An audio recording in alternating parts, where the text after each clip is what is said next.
This may come as a surprise to you, but the United States isn't exactly doing a bang up job when it comes to education. But if Hillary Clinton has her way, we might fare better with our efforts towards re education. In a recent interview, Secretary Clinton mentioned that we need to consider a formal reprogramming of Trump cult members. Check it out. And sadly, so many of those extremists, those MAGA extremists, take their marching orders from Donald Trump. He's only in it for himself. He's now defending himself in civil actions and criminal actions. And when do they break with him? Because at some point, maybe there needs to be a formal deprogramming of the cult members. Now, it is my humble opinion that saying something like this plays right into the conspiratorial mindset that's practically a prerequisite for being a far right, MAGA Republican. And this clip is going to raise millions of dollars for Republicans up until the next election. And I find it incredibly frustrating. I don't know what you guys think about this. Desmond, did you get to see this? And what are your thoughts on what she said? I mean, it's tough. It's tough because on one hand, I think if you're on the left, you have some kind of there's a lack of just understanding when it comes to people who are on the right, and especially people who are on the far right. And it's perpetuated because you've heard me talk about this before. I'm sure you'll hear me talking about it again, but like in the age of social media where everyone's kind of siloed in their own information bubbles online and the algorithms are just programmed to just give you what you want. You only see what you already agree with. And so and especially you live in certain areas of the country, you're getting that when you leave your home anyway. Yep. And so like you compound that on top of what you're seeing online, and you legitimately will never understand the perspective of somebody who thinks differently than you. And so I get it from that perspective, how someone could be more or less confused by what's happening. But you have to ask yourself, is this really the best way to, I guess, fix the problem by saying people need to be deprogrammed? I want to read a clip here from what she said, because part of this just really throws me off a little bit. So this is from The Guardian. She was referring to Trump as an authoritarian populist who really has a grip on the emotional and psychological needs and desires of a portion of the population and the base of the Republican Party.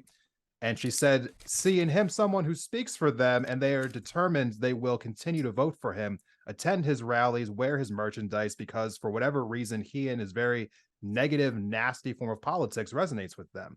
Maybe they don't like migrants. Maybe they don't like gay people or black people or women or a woman who got a promotion at work that they didn't get, whatever the reason. Now, Hillary, that might not even let's just stop right here. Does bigotry exist in America? Yes. Does racism exist in America? Yes. Do these people vote for Donald Trump? I'm sure. But truthfully speaking, is this really going to solve the problem? Because I don't, there's many ways we can go about doing this. I don't know that is going to get the desired result that you want by just ostracizing people in that way. But, maybe I'm wrong about this. Kiki, Blair, what do y'all think about this? Yeah, so I don't know. I didn't watch the entire clip, so I don't have the context in terms of if there is something that she's trying to achieve. I mean, if you're Hillary Clinton, I don't think you can ever say anything without people saying here's what she did wrong or here's what she's trying to accomplish when she's not a candidate anymore, because she's so obviously deeply entrenched in the establishment of the Democratic Party and all that. So I think part of it and what she's done after her candidacy is go around and talk, and she's been speaking a lot more off the cuff and not as carefully because she's not a candidate and saying how she really feels. Whether that is going to backfire, I think there's going to absolutely be an element of that in terms of the MAGA supporters, to your point, grasping onto this. They're going to replay this clip over and over again and talk about how she's demonizing them. So was it an effective strategy if she had one? I don't think so. Is it the reality? I think so. If there have been several books, a million think pieces talking about how MAGA supporters, Trump supporters, these ardent, extremists, very much exhibit cult-like aspects, or that Trump is the cult of personality, right? Whereas that he is immune to criticism no matter what he does. And any dangerous new information that you encounter doesn't matter. And there is even like a more wild sect of that where there are legitimately Christian folks who think that Donald Trump is the next Messiah. So it even has like the religious aspect there, right? So I think there is something substantive there in terms of comparing his followers to that. The problem with this, I think, is that uh, to get someone out of a cult, or for yourself to like somehow see the light and escape, it usually takes you talking to somebody outside of that group. And to your point, they are surrounding themselves with information that they already agree with. And so, what can we do to break that bubble? Well, maybe it's, tactics like Blair talked about earlier, where you're a third party candidate focused on policy and you're going out there and doing grassroots organizing and talking to folks and trying to put a human face on things, because a lot of the times, people say wild stuff online to each other that when you're face to face, that's not the case, right? So I think it's going to take like effort on the ground to get these folks to rethink things. The other thing is, I think we are seeing the traditional Republican establishment, or we have seen them try to sort of get away from Trump, right, with the DeSantis piece that I mentioned earlier. But as long as this is useful for them, as long as, it's going to help them maintain their power, they're going to go with the cult wave. So it also needs to be, there needs to be nothing in it for them. So maybe if Trump actually, goes to jail or whatever it might be, has some sort of repercussion for his actions that doesn't make it politically expedient for them, maybe that's when the cult will break. I don't know, wishful thinking, but so I think there's the twofold thing. Was it great for her to say it? Probably not. Is it true? I kind of think so. Desmond, you have a face. I feel like I might have a similar face. I know. I was waiting. I have a little bit of a different perspective on this. Desmond, you want to go first? No, you haven't spoken yet. Okay. I have too many things to say about this. Please go ahead. I think both parties act like cults. When I'm surrounded by people who say vote blue no matter who, they literally do not care who's on that ballot. They don't care what their policies are. They don't even know them. They don't look it up or anything. They still show up and check those boxes down the line. That's pretty culty also. So I've seen it from, both sides. And like I said, countless thousands, if not hundreds of thousands, Republicans I've talked to that I would never think I had something in common with. We were able to talk through a lot of issues. So any group of people, you're going to have extremism. And I'm going to give you guys like a really silly analogy, but maybe you have a cooking class. You have a group of people who all enjoy cooking, and one person is obsessed with like acorn soup, and they're like, acorn soup every day, all different kinds of acorn, whatever. And everyone's like, I don't like acorns. Why are you so obsessed with these acorns? You can find an extreme view in any group of people, and I don't think we should judge them as a block, whether it's racial, whether it's where you live, whether it's how you voted in the past. And that's part of what keeps people in a cult, is ostracizing them and not leaving any room for them to learn new information or come to another side or be able to safely talk about how they feel.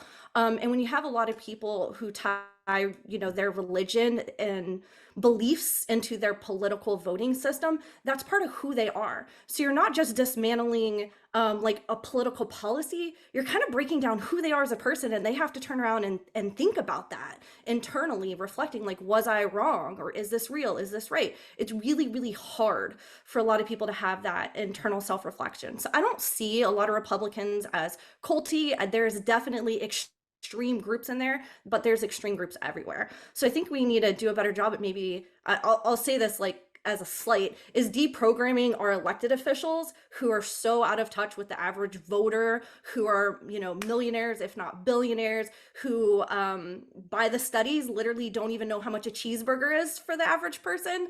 I think really that's the bigger issue, and what drives people so apart is pain points, right? So a lot of people say, well, why won't Republicans vote this way or whatever? It's because over the years they were ignored, or the Democratic Party didn't go to those states, or they didn't care about those particular viewpoints. Pennsylvania is a really good example of this. It flipped from Dem to red.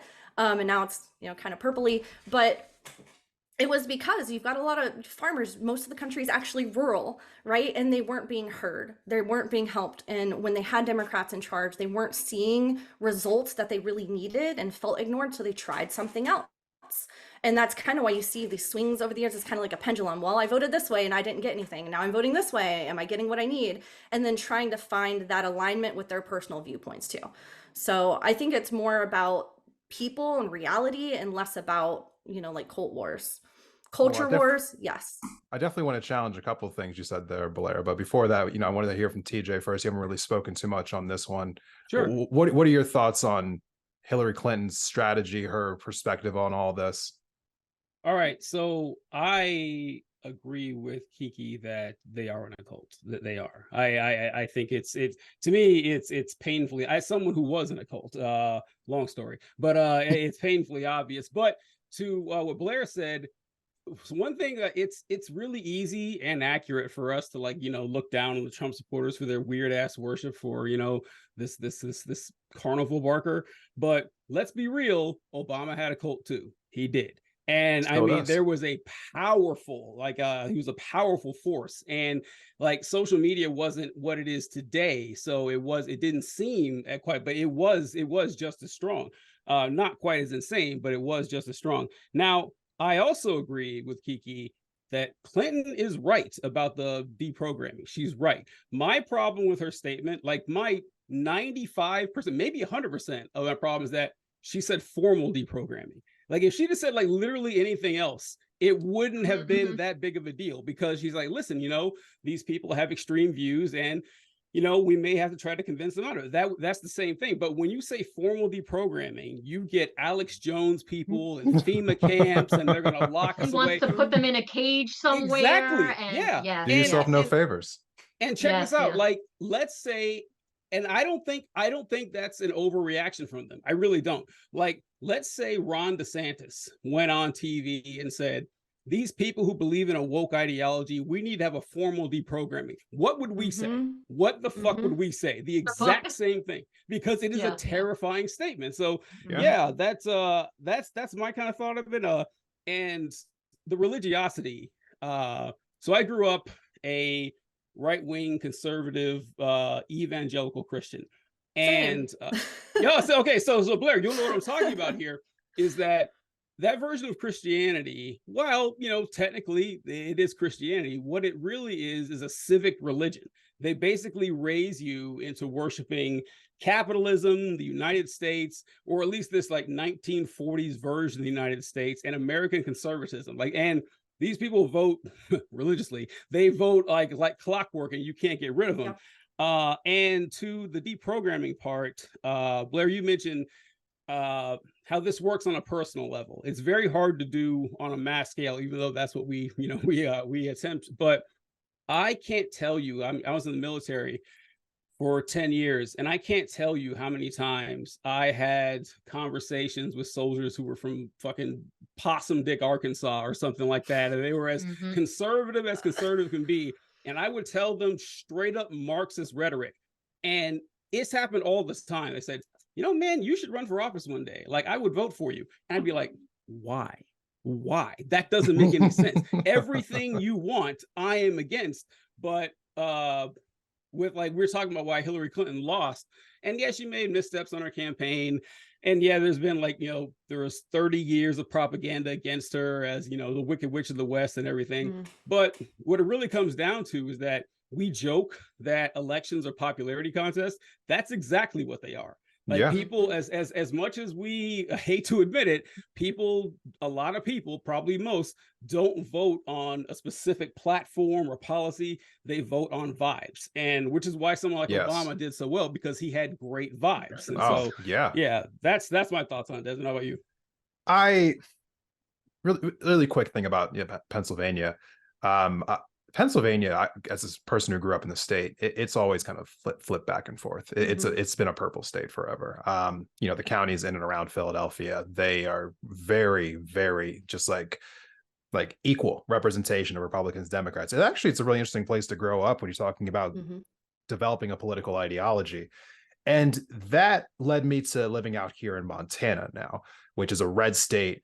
And I've had lots of interactions with people who are Republicans who have voted for Trump twice and are going to vote for him again. And, you know, I think when you are actually having interactions with people who you know disagree with you politically, and I have people who are Republicans who follow me on Instagram, who look at all my posts, see my stories, we talk in the DMs. A few of them are contributing to my Patreon. Like, I mean, like it's things aren't as black and white as we make it out to be. You know, when it comes to, you know, like, oh, well, if you vote for Trump, then you're in a cult. It's like, is Trump really the cult? Like, and this is a question I really have, because is he really the problem, or is he a symptom of a problem? Like, truthfully speaking, would people who vote for Trump actually just like Hillary said, like, oh, maybe they'll just like, you know, deprogram, like once he goes to jail, once he gets defeated again, they're not going anywhere. And in fact, it'll probably just be somebody worse than Trump next time, because it's not really, Trump's an opportunist. He took advantage of something that was already kind of there. He didn't create like a fever in the country that wasn't there previously. He just took advantage of something that was already existing, and the next person will too. And so I don't think that, you know, approaching this from the sense of like, oh yes, these people are just brainwashed, they're complete, like, honestly, I think Trump literally is just someone who just saw an opportunity, seized on it better than anybody else could, maybe did things that people weren't willing to do. And the situation has kind of always been there. There's a lot of people who are just very upset, and he was able to tap into that anger. And so if you really want to find a way to essentially like break through to people like that, you're never going to do it by, you know, telling them that they're just a bunch of idiots who don't understand how the world works, which is how too many Democrats approach this situation, which is why they're never going to get anywhere. You know, they're just making these people more entrenched in their love for Trump by telling them that they're a bunch of idiots for loving Trump. I have to double down with Desmond here too. And if we talk about reprogramming, let's talk about who's doing the programming.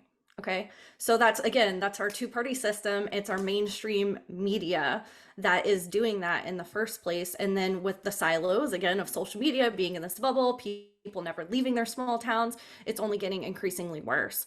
So it's really, again, I think it's just a multifaceted, and you're only pushing people further away by saying, hey, you're wrong, you're stupid, you're dumb, you're in a cult, or not engaging with them at all, which is typically what happens in most areas who are already occupied by one party or the other, is they don't even consider talking to those other voters, period.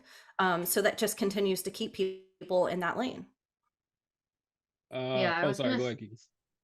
I was just going to say that, you know, I think there's like a lot of nuance around language here and what words convey and mean, right? So when I think of a cult, I don't think of a bunch of dumb idiots who, you know, deserve what, you know, the situation they're in, where, you know, they have this leader that they think is going to bring them all this shit that never does. I think of people who are victims, who deserve empathy, who, and you know, there's been a big you know, it seems like boom of documentaries about different cults and like sex cult and all that stuff. And I actually, Daniela Masanianek Young is a person that I talk a lot with on TikTok, who was a former sex cult member and ended up writing a book and meeting Obama and all this. And we've talked a lot about, you know, how somebody gets into a cult, right? And it's, you know, very smart people can be indoctrinated in these ways, but it's because, you know, Blair, to your point, and Desmond as well, it's they're missing something, they're looking for something. And, you know, in this case, it's they have been overlooked, they feel like they have not been, you know, well represented by the candidates previously. And then we have this big personality of Donald Trump, who says things that are very easy to understand, very easy to repeat. He repeats them all the time, and then that sort of becomes the mantra. And I think there's also a need to delineate between just people who voted for Trump or may support him, and the MAGA cult, at least in my conceptualization or imagination. Those are a specific group of folks who are like the, you know, an example is I visited upstate New York recently, and every house had a "Don't Tread on Me" flag, a "Let's Go Brandon" flag, a Trump 2024 flag. Somebody had and then somebody also had not a life size, like a 9-foot replica of the Statue of Liberty, and then a banner that said "Leave the kids alone." Like there's a point in which it becomes something extremist, and I think it is precisely because, Desmond, as you said, like that folks are in such a bad spot, but there was something specific about Trump being the person to fill that void, and what he's, done in terms of steering the country in this sort of authoritarian fascist direction that, definitely deserves some deep dissection, which again, people are writing books about and all that sort of stuff. But I don't know, there's something unique about this that I think puts it outside of the framing of we have cult-like attitudes when we're in different political parties, which I agree with. This is something beyond that in my, perspective. I agree 100%, Kiki. I do think Trump is especially unique in his control over the Republican Party. And I mean, could you, like, George W. Bush did not have this start. Ronald Reagan didn't even have, I mean, of course, we weren't around, like, actually, watch it, firsthand and everything. I've heard. But yeah. But Ronald Reagan was an On the incredibly, street. he's, to this day, he's still revered by the Republican Party. They weren't wearing his hats, like they weren't, it's like this, like Trump is especially unique because he was already an entertainer and a TV personality. And the most important thing, well, not the most important thing, but one of the most important factors to keep in mind, I think, in Trump's effectiveness as a politician is that he activated a lot of people who didn't give a shit about politics before. And like Jeb Bush was never going to do that. Marco Rubio, Ron DeSantis, they were never going to, they can't do that.